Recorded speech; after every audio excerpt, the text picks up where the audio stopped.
wabarakatuh. Sugeng siang konco-konco. Kita kelompok 8 badhe mentasaken drama tradisional. Kira-kirane yaiku Punakawa lan Ruwete Jagat. Sadurungipun kita tepangaken anggota kelompok kita. Kula Tirza absen 3 tunggal minangka Semar. Kula Rehan absen 28 minangka Petruk. Kula niku absen 24 minangka Bagong.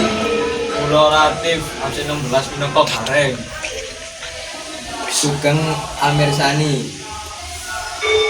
Gareng, Petruk, Bagong, ayo pada kumpul. Kahanan ingkang jagat kok sansaya ruwet bae kaya benang sing angel diwudari. Ati lan pikiran iku kudu dijaga, amarga ruwet iku asale saka jero. Nggih, perkara ing dunya iki kaya numpuk, wong-wong padha cepet nesu. Kula nggih bingung kudu miwiti ndandani saka ndi.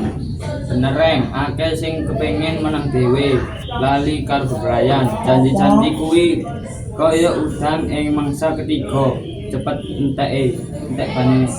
Bagong masih muting-muting wareg sik, nanging saiki wis angin ndelek panganane. Bapak iki sing masalah jarwete wong ya wis luwe. Pangane Bagong, le, eling, waspada kuwi sing wigati. Cukup semanten saking kelompok kita. Bilih wonten mlepatipun kula nyuwun pangapunten. Wassalamualaikum warahmatullahi wabarakatuh.